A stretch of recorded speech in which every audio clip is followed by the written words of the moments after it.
할렐루야, 안녕하십니까. 지난밤도 밤새 평안하셨죠? 우리 오늘도 우리 힘차게 찬송 들으시면서 예배를 하나님께 드리겠습니다. 찬송가 96장, 예수님은 누구신가? 우는 자의 위로와 없는 자의 풍성이며. 우리 찬송가 96장입니다. 예수님은 누구신가? 우는 자의 위로와 없는 자의 풍성이며 전한 자의 높음과 잡힌 자의 노임되고 우리 기쁨 되시네. 예수님은 누구신가? 약한 자의 강함과 눈먼 자의 빛이시며 병든 자의 고침과 죽은 자의 부활되고 우리 생명 되신 아멘. 예수님은 누구신가? 추한 자의 정함과 죽을 자의 생명이며 죄인들의 중보와 멸망자의 구원되고 우리 평화 되시네. 예수님은 누구신가? 온 교회의 머리와 온 세상의 구주시며 모든 왕의 왕이요 심판하신 주님 되고 우리 영광 되시네. 아버지 하나님, 우리의 구주 되시며 우리의 힘 되시며 우리의 구원 되시며 우리의 피난처 되시는 우리 아버지 하나님께 이렇게 이 하루를 시작하면서 찬양 드리며 예배 드릴 수 있는 이 복된 시간 주시니 감사합니다. 아버지 하나님, 오늘도 이 예배를 통하여 저희들의 연약한 부분들이 강건해지며 죄악된 부분들이 있으면 아버지 하나님 다 정결케 해주시고 다시 한번 믿음의 사람, 성령의 사람으로 무장되는 그런 거룩한 시간, 그런 축복의 시간 되도록 은혜를 베풀어 주시옵소서. 시종을 온전히 우리 주님께만 의탁드리며 예수님의 귀하신 이름으로 감사하오며 기도하옵나이다. 아멘. 할렐루야. 우리 하나님의 말씀 읽겠습니다. 하나님의 말씀은 우리 계속해서 사도행전 9장 23절에서 25절 읽겠습니다. 사도행전 9장 23절에서 25절 23절에서 25절 다 같이 읽겠습니다. 시작. 여러 날이 지나매 유대인들이 사울 죽이기를 공모하더니 그 계교가 사울에게 알려지니라. 그들이 그를 죽이려고 밤낮으로 성문까지 지키거늘 그의 제자들이 밤에 사울을 광주리에 담아 성벽에서 달아 내리니라. 아멘. 유대인들은 사도 바울에 대해서 아마도 더 이상 참을 수가 없었던 것 같습니다. 23절 보니까 죽이기로 공모를 했다는 것을 보니까 저들은 모여서 사도 바울을 죽일 구체적인 계획을 세웠던 것입니다. 이를테면 암살단을 조직한 것입니다. 그런데 감사하게도 저들의 그 암살 계획이 사울에게 알려졌고 그리고 제자들이 사울을 광주리에 담아 성벽에서 달아 내렸습니다. 사울을 죽이려고 했던 암살 계획이 사울에게 알려진 것도 참으로 놀라운 일이고 제자들이 사울을 광주리에 담아서 성벽에서 이렇게 내렸다는 것도 참으로 놀라운 일이 아닐 수가 없습니다. 우리는 여기서 중요한 사실 한 가지를 만날 수가 있습니다. 하나님의 자녀라고 할지라도 도망을 가서는 안 된다든지 도망을 가지 않는다든지 위협을 받지 않는다든지 그런 위기 상황들이 완전히 면제되지 않았다는 사실입니다. 물론 우리 하나님께서는 사울을 암살하려는 그 못된 자들을 미리 다 처리하실 수 있으십니다.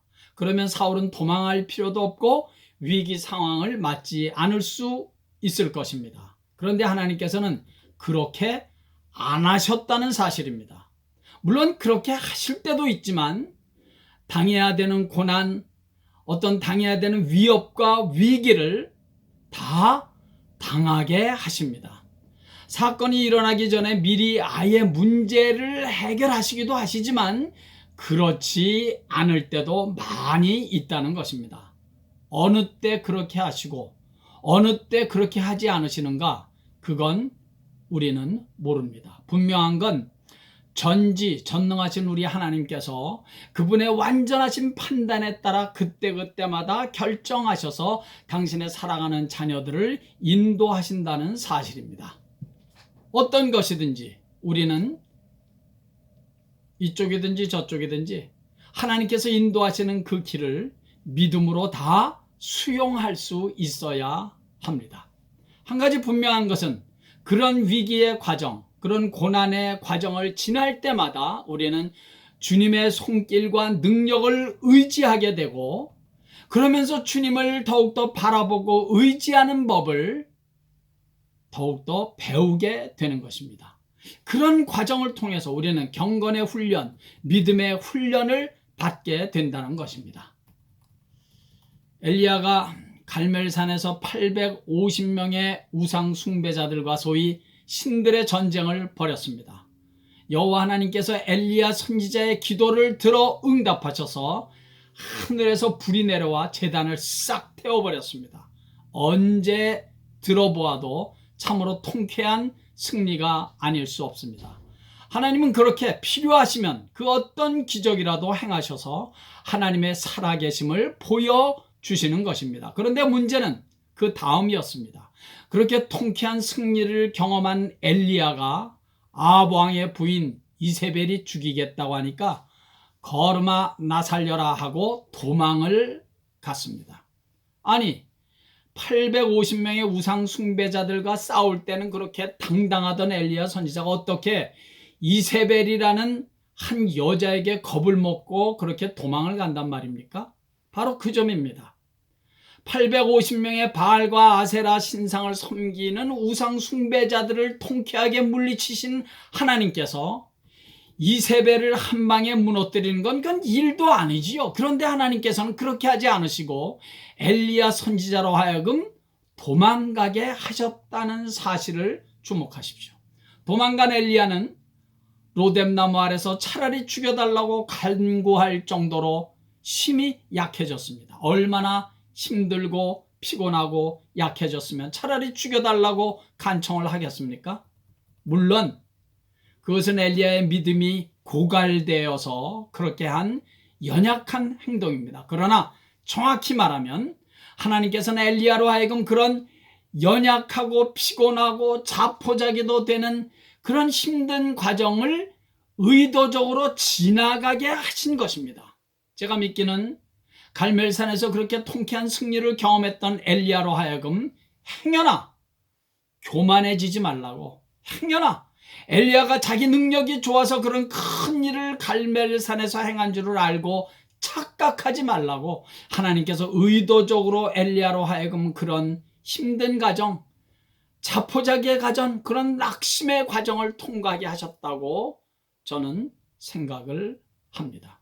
그러므로 엘리야는 자신의 부족함, 자신의 연약함을 실감나게 좀 깨닫고 하나님께서 함께 하시지 않으면 나 스스로의 힘으로는 여자 이세벨 한 사람도 당할 수 없구나라는 사실을 깨닫고 그걸 오직 자신을 의지하지 말고 더욱더 하나님만을 의지하는 믿음의 사람으로 디서플린, 훈련을 받았던 것입니다.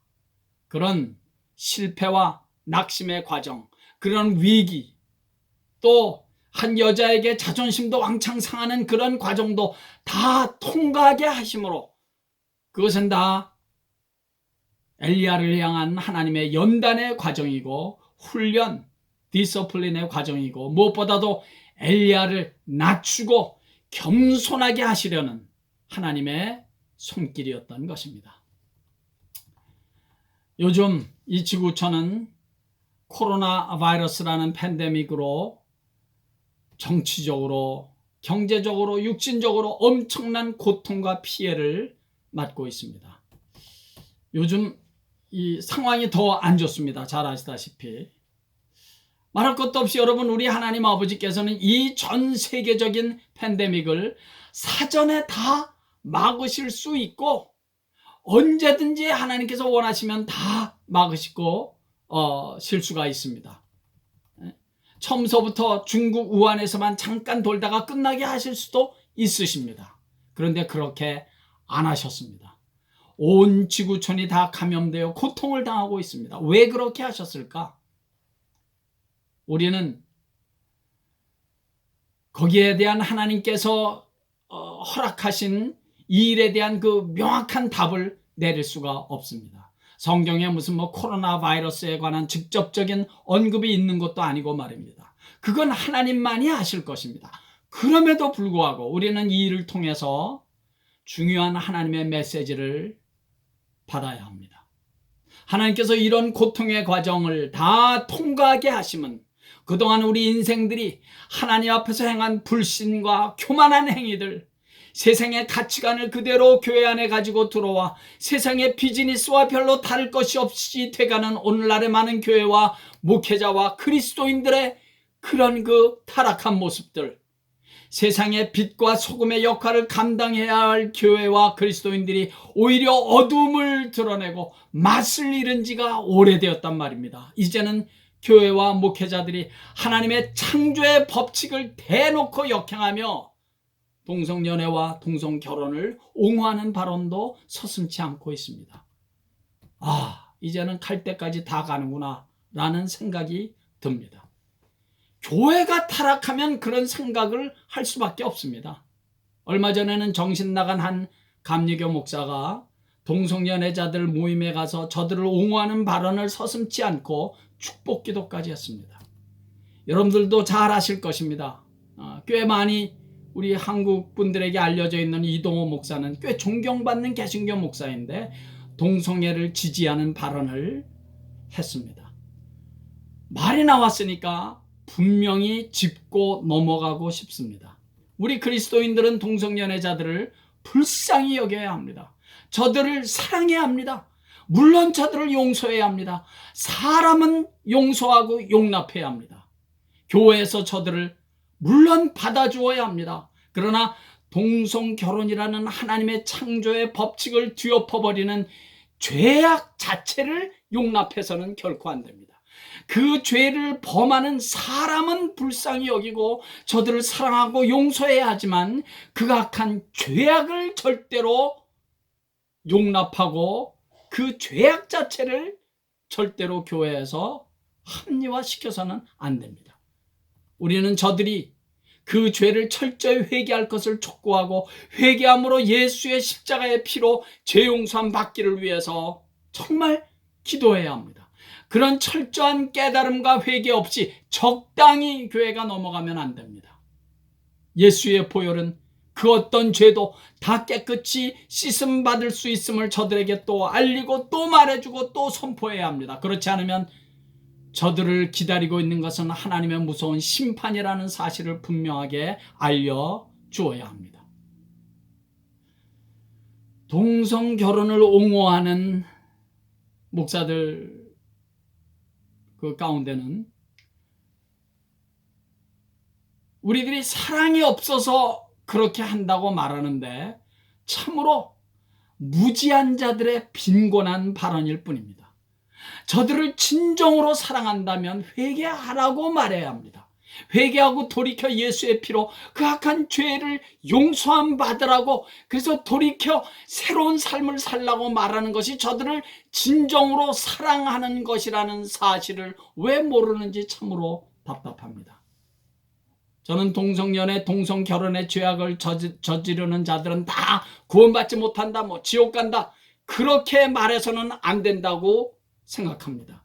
예수의 십자가의 보혈로 죄 용서함 받아 구원 얻는 것이지, 저들도 예수를 믿고 영접하는 것이 분명하다면 구원을 받지요. 그러나 하나님의 창조의 법칙을 뒤집어 놓으려는 그 악한 동성결혼의 죄악은 반드시 회개하고 넘어가야 합니다. 교회에서만이 선포되고 외쳐져야 할 십자가의 복음, 죄 용서함의 복음, 부활의 복음, 천국의 복음, 영생의 복음이 자꾸 사라지고 도덕과 윤리적인 차원의 말씀만 전하며 이 땅에서 그저 잘 먹고 잘 사는 것만을 축복으로 전하는 지난 수십 년 동안의 교회 강단의 메시지가 오늘날의 교회 타락을 가져온 것이라고 저는 생각합니다. 그동안 우리 하나님 아버지께서 그렇게 타락해가는 교회와 그리스도인들에 대해서 참고 또 참고 또 참으시고 또 기다리셨는데 도무지 교회와 성도들이 회개할 기미를 전혀 보이지 않고 계속 부패와 타락과 멸망의 길로 가니까 어느 날 하나님께서 스탑, 노 모를 선포한 사건이 이 코로나 바이러스의 사건이 아닌가, 저는 그런 생각을 요즘 많이 합니다. 사랑하는 성도 여러분, 하나님의 자녀들도 사도 바울이 광주리에 달려 내려져서 위기를 모면했던 것처럼 위기를 피해 도망할 때도 있습니다. 하나님의 자녀들도 이 코로나 바이러스의 피해자가 될 수도 얼마든지 있습니다. 예수 믿는다고 이런 피해와 고난에서 자동 면제되는 것이 절대로 아닙니다. 얼마든지 걸릴 수 있습니다. 중요한 것은 이 난리와 혼란 속에서 교회와 성도들을 향한 성령의 음성, 하나님의 음성을 듣고 정신을 차리고 회개하며 하나님 아버지께로 돌아오는 것이 중요한 것입니다. 십자가의 복음으로, 부활의 복음으로, 죄 용서함의 복음으로 이 천국의 복음 앞에 돌아와야 합니다. 그것만이 살 길입니다. 그것만이 구원의 길입니다. 사도 베드로의 말씀대로 정신을 차리고 근신하여 깨어 기도해야 할 때입니다. 그래야 소망이 있고, 그래야 이런 위기를 통하여 더욱더 성숙해지고 강건해지는 교회와 성도들로 거듭나게 될 것입니다. 진실로 요즘은 하박국 선지자의 기도가 간절하게 드려지는 때입니다. 여호와여, 진노 중에라도 긍휼을 잊지 마시옵소서. 우리 한번 다 같이 따라해 볼까요? 여호와여, 진노 중에라도 긍휼을 잊지 마시옵소서. 그래요, 진노 중에라도 긍휼을 잊지 마시옵소서. 하박국 3장 2절에 하박국 선지자의 기도입니다. 난리와 난리로 세상이 흉흉할 대로 흉흉한 요즘, 비록 사도 바울이 광주리에 매달려 도망가야 하는 딱한 처지같이 보이는 요즘이라는 생각이 듭니다. 우리의 살 길은 진노 중에라도 긍휼을 베풀어 주시는 하나님 아버지의 사랑과 은혜밖에는 없는 줄 믿습니다. 이런 성령의 음성을 듣고 교회 본연의 사명, 성도 본연의 사명을 잘 감당하는 계기가 오히려 돼서 이런 난리와 난리, 혼란이 우리 모두에게 오히려 큰 축복이 되기를 예수의 이름으로 간절히 축원합니다. 할렐루야. 우리 찬양 한 장 드릴까요? 십자가에서 그는 내 이름 바꾸셨네. 십자가에서 그는 내 이름 바꾸셨네. 고아에서 아들로, 거절에서 용납으로. 다 같이 찬양하겠습니다. 십자가에서 그는 내 이름 바꾸셨네.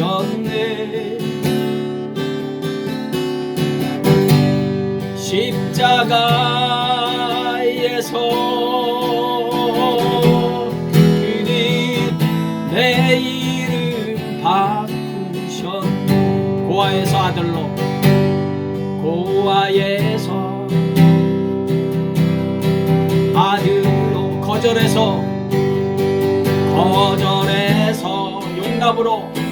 용납으로, 죄인에서 의인으로 바꾸어 주셨네. 아멘. 십자가에서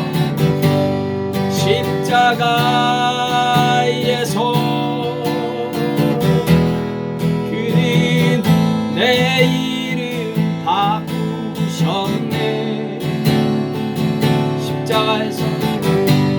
십자가에서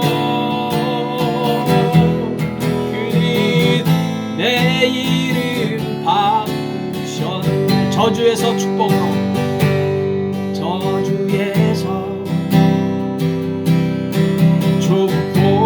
원수에서 연인으로, 원수에서 연인으로, 장기에서 신부로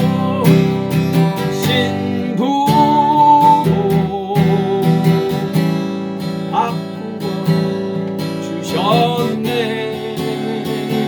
아멘. 십자가에서 그는 내 이름 바꾸셨네.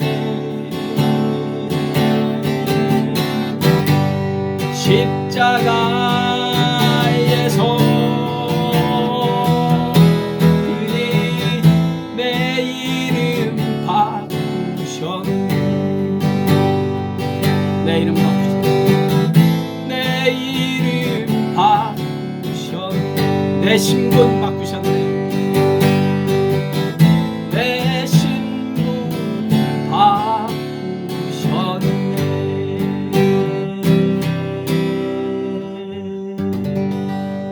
아버지 하나님 감사합니다.